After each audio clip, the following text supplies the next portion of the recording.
Remember when you were a kid and you'd see one of your teachers out in the world? Like you're at the grocery store with Mom, and suddenly, there is Mrs. Ellis, picking through the tomatoes.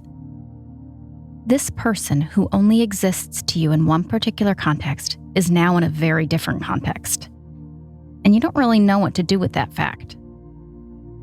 It can feel a lot like that when you bump into your therapist in public. But it's not necessarily a bad thing. Not the end of the world, just a little surreal. It's a weird feeling. Maybe you'll laugh about it in your next session. At least that's how it should go, when ethical treatment and your well-being are priorities. But that's not how it went for Eva. Her therapist had warned her that he and his wife were going to start attending her church. But it was a very big church with 5 different services, and maybe they'd never even run into each other, she thought. But then, after a few weeks, she did see him. Right as she walked in with her husband, there he was, sitting with his wife. And he was looking around nervously, craning his neck to cast his gaze throughout the sanctuary. After a minute, Eva realized, with this sinking feeling, he was looking for her. As soon as he saw her, he seemed less nervous and he stopped looking around. Eva couldn't tell for sure, but it almost felt like he'd gone to a few different services until he had found the one that she attended. The same thing happened every week, him nervously looking around until he figured out where she was. It seemed very conspicuous to Eva, and she worried that other people might notice. So she started choosing seats where she'd be easy to spot, so he wouldn't be too nervous, wouldn't draw too much attention looking for her. Maybe on some level she knew it wasn't her job to make his life easier, but she was used to that, used to going out of her way to care for others. It might seem like a small thing, but so often that is exactly how it starts. Just a little red flag. A quick feeling in your gut that something's not quite right. And only in retrospect do those moments feel like harbingers of things to come. And for Eva and her therapist, this was only the beginning. I'm Leah Denton, and this is Psychotherapy, a show dedicated to providing survivors of therapy harm a platform to share their stories, and to offer language for those of us trying to make sense of our own experiences with the psycho in the therapist chair.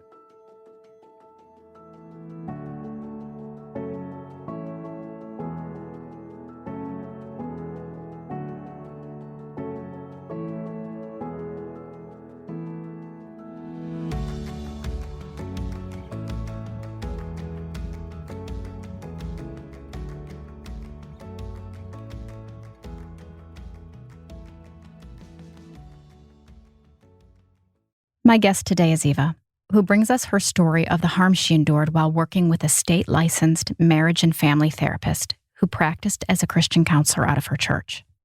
And honestly, this story is kind of wild. Parts of it might even be hard to believe.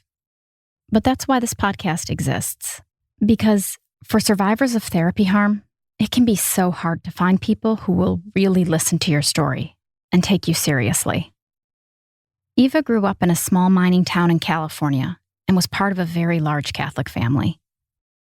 My mom was very insecure. She had gone to something like 37 elementary schools and lived with a lot of relatives because her parents divorced and her dad was an alcoholic. So they just kept kind of moving her around to whoever would have her.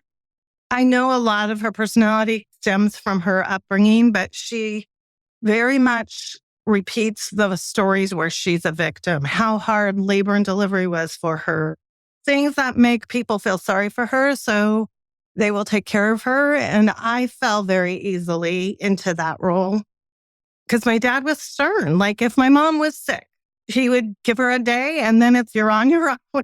So I would take over. I kind of took on that oldest child role because it just fell to me. So I did it. And then my dad, like I said, he was stern. He was a vet and he was prone to be a little bit violent sometimes in ways that scared me as a kid. I remember trying to be really, really good or really, really invisible so that I wouldn't be the one that he lost his temper on. He was strict. I think he was wise. And I think when he was less traumatized by war, he was a very good, thoughtful disciplinarian, but it took a lot of years. If they hadn't been Catholic and hadn't felt bound to have so many kids, I think they could have done a good job with one or two kids. But my mom was not equipped in any way to have 6 children. Money was always tight, and it didn't help that Eva's parents fought frequently and intensely. She says that her grandma was the stabilizing force in their life, and she would advocate for the kids to make sure they were taken care of. But she passed away when Eva was 10. Not long after that, her parents stopped going to church so they could spend weekends gambling instead. They'd drive 5 or 6 hours to cross state lines, either leaving the kids behind for the weekend or dropping them off in a Reno hotel room or movie theater.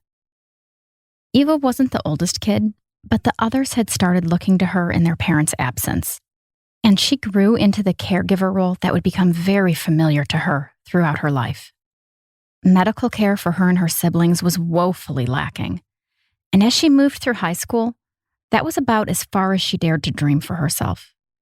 That maybe she could graduate early and get a job with benefits so she could finally go see a dentist. Eva got married when she was 18, and they had 3 kids before she was 30. Sometimes life felt like one new responsibility after another, and not just from the usual burdens of raising a family, but from a whole series of unforeseen troubles and problems with relatives that kept reinforcing Eva's role as a caregiver. It was all way too much for life to feel sustainable, and the pain of so much turmoil was starting to take a toll. So Eva decided to look for someone to talk with, someone who might help life feel a little more manageable. This Christian therapist was recommended. He's a marriage and family therapist, was recommended by a lot of people, 3 or 4 at least. Over the years, they would talk about him and talk about how great he was. So when I would walk in his office, he was very rigid about the rules. Even if he saw me outside the office, he would not acknowledge me. He was very rigid about the proper way of doing things. For maybe a year, he seemed like a nice guy, and he seemed like he knew what he was talking about. I can't even put my finger on where things went sideways. The first time I thought something was odd, he said he visited our church and he liked our church, and he was asking if it was okay with me if he started attending the church I went to. And I said, of course it is. I don't care. It was a very big church.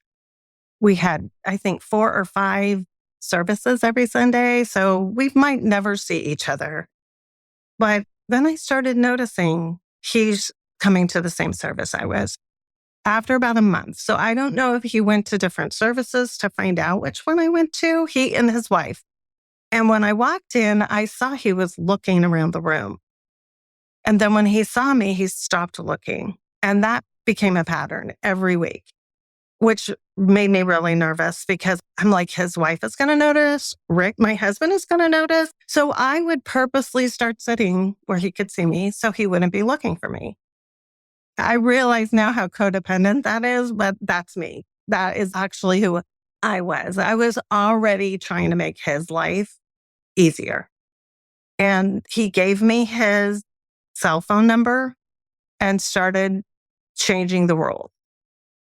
I knew something was off, but I also felt by then like I really needed to be going. And every time one of his clients would leave, he would not fill the spot and give me more time. It's worth reiterating that Eva's new therapist was all about the rules and boundaries at first. A clinician who is so gung-ho about ethical norms must be a serious professional, committed first and foremost to protecting therapeutic space, right? But what happens when the rigidity starts to loosen? What happens when your therapist decides some rules don't really matter anymore? And it's okay to blur certain lines and cross certain boundaries. This might not feel alarming in the moment. It might actually make you feel special. You're not like all the other clients. The rules can bend for you because you're unique. You can take it. The problem is that special treatment is almost always the first red flag and precursor to therapy harm or abuse. It's not always an abrupt change. A clinician turning overnight from an appearance of strict propriety to an overnight lack of ethics, it can be a gradual process. One change after another that might not seem like a big deal on its own. But when you step back and look at the whole pattern, you can see a steady abdication of ethics, a steady slide from meaningful therapy into something quite different. And this was the case for Eva and her therapist. Here's an example. Eva has a spinal injury, and it makes it hard for her to sit for long periods of time. So sometimes she would switch it up and lie flat on the couch. When they had to move to a smaller office without a couch, she started lying down on the floor to give her back breaks during the session. And then her counselor started lying down next to her. And I mean, right next to her. Their faces so close that he had to close one eye to see her more clearly.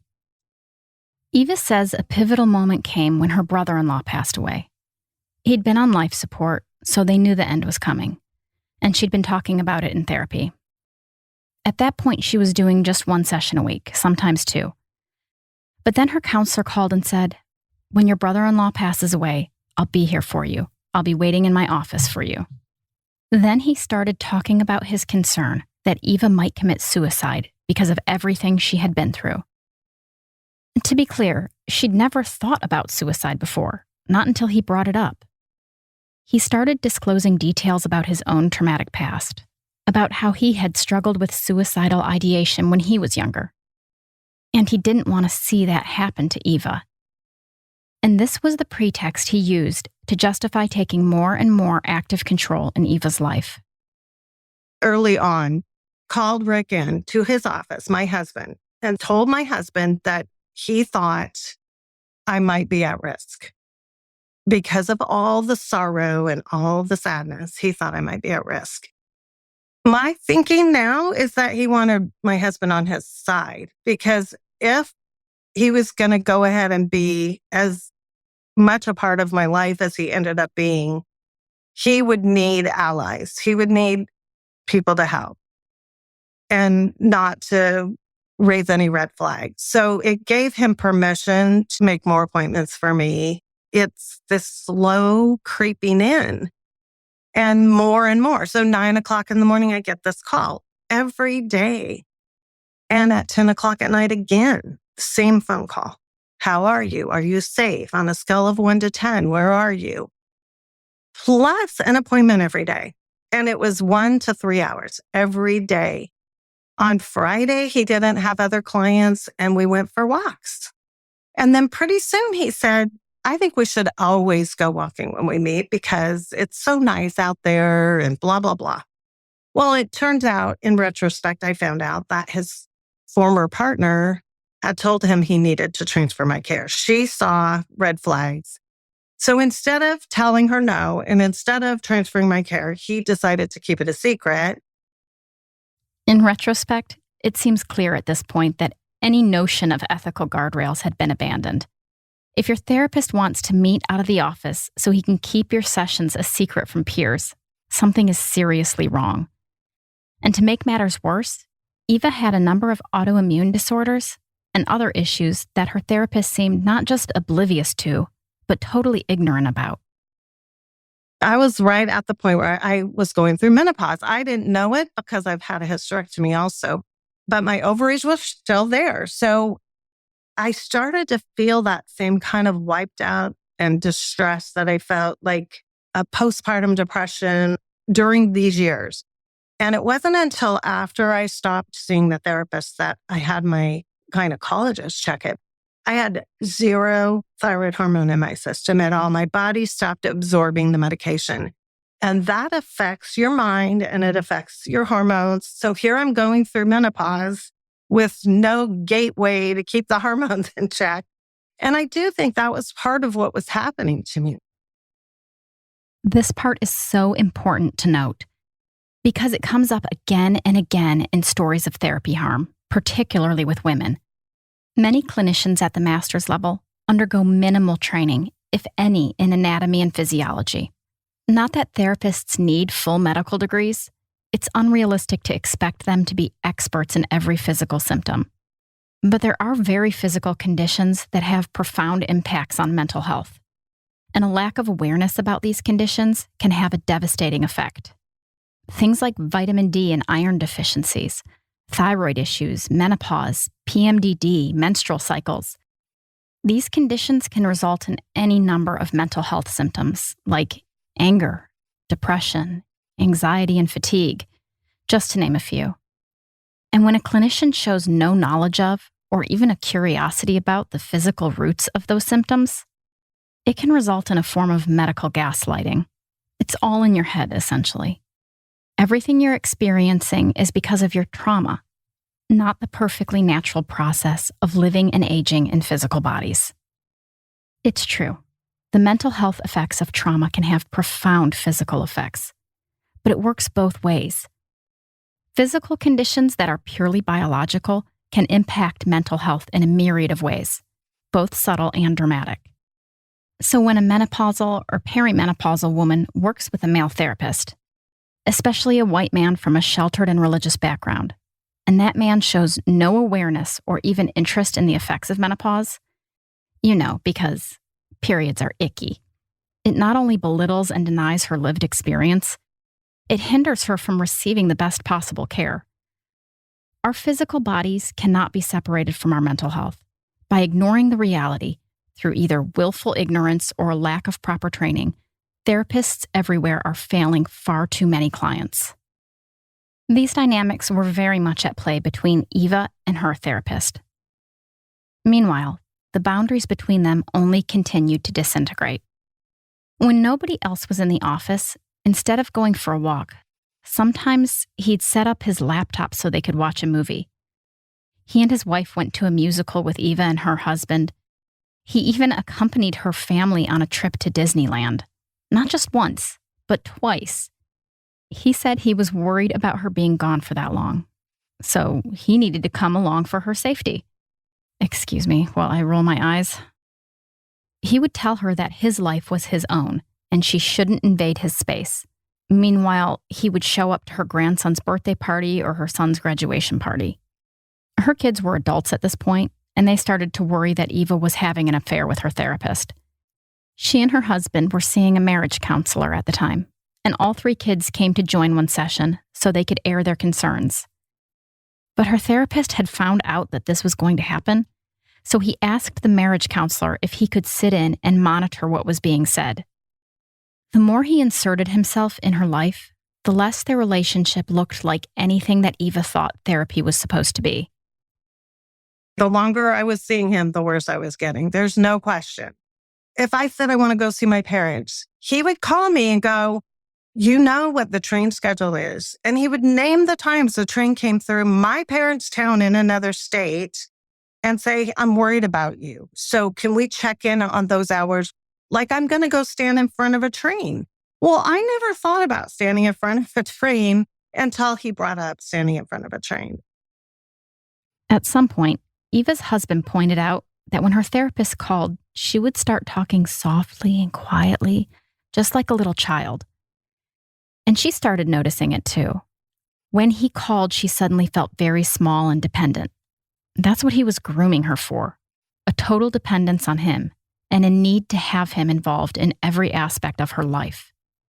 Eva learned enough about his life to know that he was a very repressed person.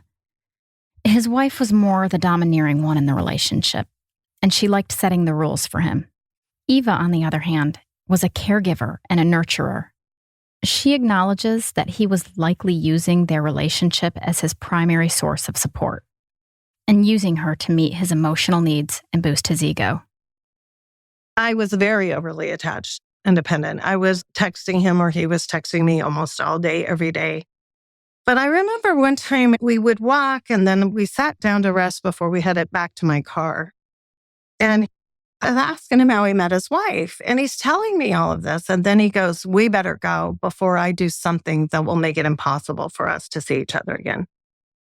Later, toward the end of the time that I was in therapy with him, it wasn't really therapy by then, but he said, "I think you're very attractive. And when you came in after your niece's shower, I almost did something. I almost tried something with you." You're telling me about meeting your wife and that's where you're going to go right now? Even in the worst, even when I was the most attached, that stuff bothered me. Why does talking about your wife make you want to do something with me? So I don't think I was attracted physically. I think it was just emotional. Somebody who cared all the time. The first time I got up to walk out, this was the first time anything unusual, overtly unusual happened. And he put his foot in front of the door. He wouldn't let me leave. And instead of thinking how scary, I thought somebody actually cares enough to keep me from walking out the door right now. I've never had anyone kind of fight for me, and I fight a lot for other people. So it almost made me feel cared for. And I know that's messed up, but it's just the facts. The more dependent Eva became, the more her therapist seemed desperate to hold on to their relationship. Therapy is supposed to be about the needs of the client, but this guy was so clearly more interested in his own needs. He made it obvious that he was attracted to Eva, and her reliance on him seemed to boost his ego. His desperation only grew more and more frantic and more frightening. It escalated to the point where he would grab me and shake me if I tried to leave. Or one time he ran past me and locked the outer door with the key so I couldn't leave. I walked to his door and I could tell by his face that he was in a mood. So I just said, I can't do this today. He said, then leave. And I turned around to leave, and then he raced past me and locked me in. Other times when I tried to leave, he would stand in front of my car with his feet in front of my tire so I couldn't drive off. And one time, same scenario. And this time he sat in his chair and put his face in his hands and started sobbing. He was shaking. And I knelt in front of him and I said, are you okay? And he screamed in my face, why are you doing this to me? And I went and sat on the couch and let him cry himself out. And then we just talked. And then I left at my normal time. And one time I called him because I was at a shopping center and I was having a low moment. He said, where are you? Where are you? I said, well, I don't really know. I just went out for a drive. And he goes, wait where you are. And I started to drive toward the driveway and I saw him parked there talking to me.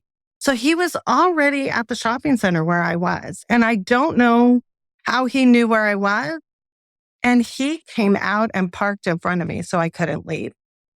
Got out of his car and I said, you know what? You don't have to lie to me. You don't have to pretend you're not here when you're here. There was something very conflicted inside of him, and I don't know what it was. I don't still know what it was. Eva learned to recognize an edginess that would sometimes come over him, and she'd know she needed to get out before he became violent.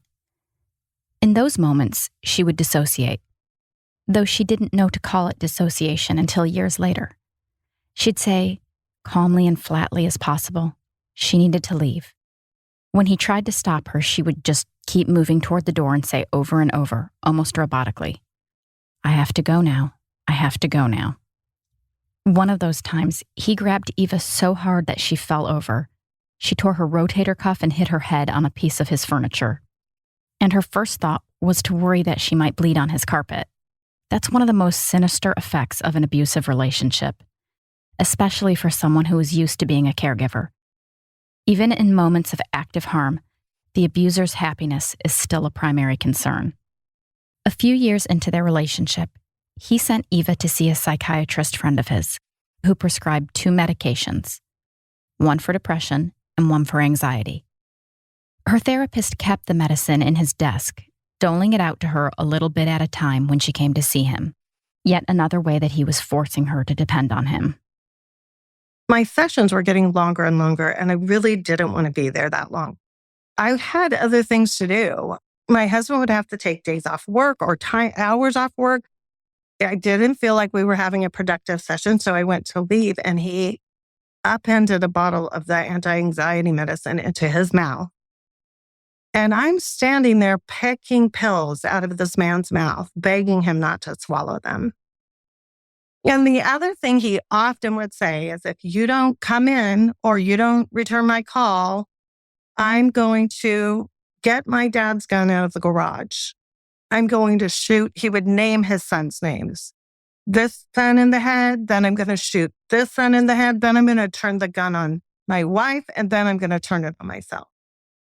By then, I'm crying because he drew it out long enough to really freak me out. And I would say, I'm coming. I am coming. Please don't do anything. I'm on my way. Or he would threaten to call the police and have me committed. That was another one of his things that he did.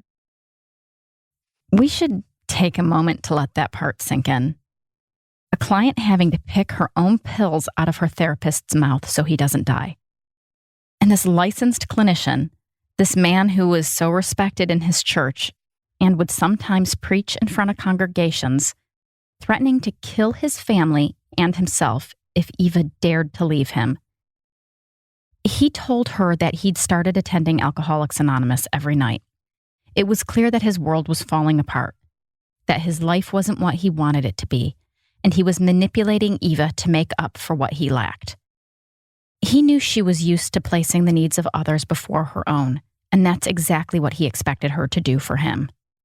His desperation was growing increasingly frantic, in a way that was both unsustainable and impossible to hide.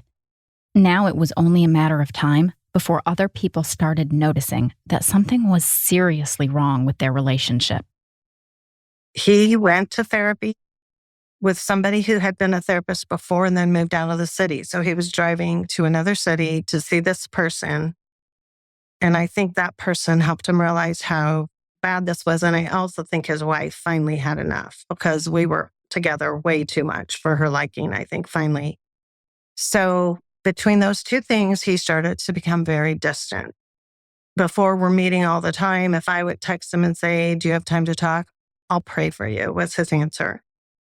And finally, I left him a voicemail and I said, "I think I get what's going on," because I could feel he had a pattern, even as I knew him, of getting very excited about things and then losing interest. And I said, "I'm now the thing that you've lost interest in, and I get that." He called me back, "What do you mean? What do you mean?" And I said, "I'm just telling you, I get that you don't want to see me anymore. It's fine." He goes, "Are you going to be okay?" And I said, "I'm fine. I'm fine." We had a session for that afternoon. I went anyway to the park, and he didn't come, of course. As soon as other people started noticing something was wrong, or in other words, as soon as his reputation and stature might be at risk, then he decided to end it. There was no termination session, no referrals to other clinicians, and his abrupt withdrawal from her life, it was really devastating for Eva. Then to have that person just, today you're everything, tomorrow you don't matter. And especially when you grow up feeling like you don't matter, it's hard. That was the hardest part. Again, you feel like no one cares. You're back to that. I think when it came down to it, it was him or me. I think he was getting into trouble in other areas of his life, and he wasn't going to pick me over him, that's for sure. Even with how invasive he was and how he'd harmed her, she had come to feel totally dependent on him, just as he had intended. They'd been spending hours together every day. He even sometimes referred to her as his bestie. And now it felt like there was just a gaping hole in her life. She's sometimes ashamed of how hard it was, or of all the voicemails she left him, but frankly, it makes sense. The dependence he so carefully fostered, it doesn't just go away because he decided to be done. As time went on, she started to get angry. And she told him, essentially, "I just think I shouldn't have had to pay you to beat me up like you did." I knew he sometimes saw this ethic therapist at meetings and stuff because I think he was asking about our relationship to different people. This guy wrote a letter offering to refund my money. And then the last paragraph was, "I will include an additional $5,000 in case you have need of further therapy."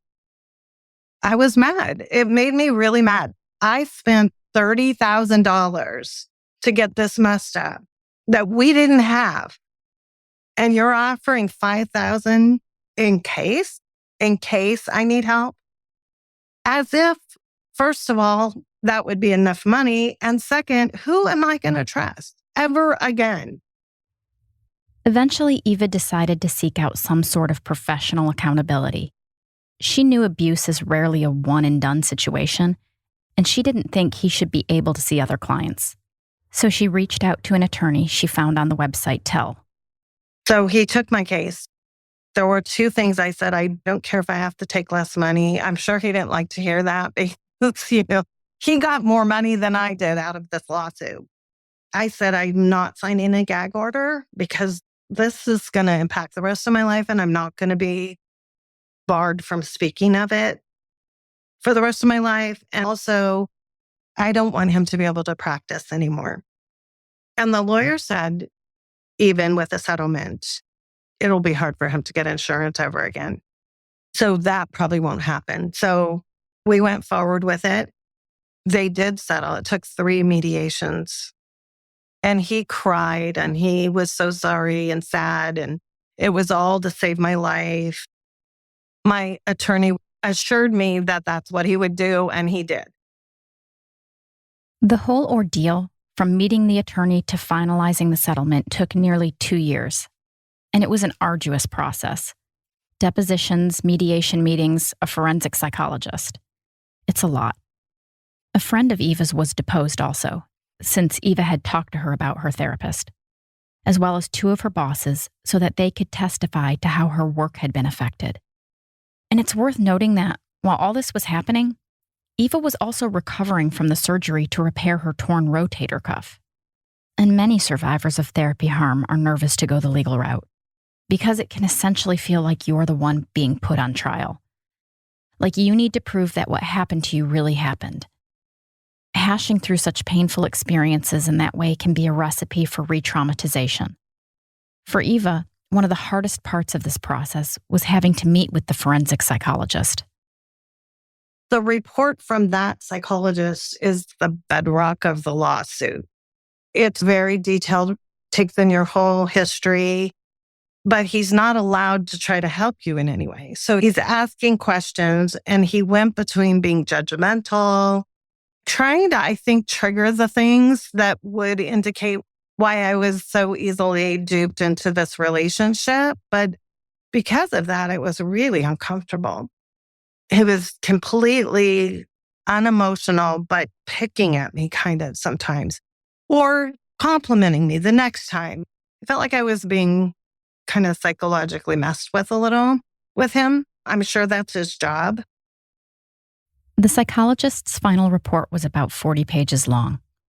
It dug into Eva's childhood, her family history, all the different ways she'd been set up to be the responsible one, the caregiver, all throughout her life. During this whole process, Eva tried going back to therapy.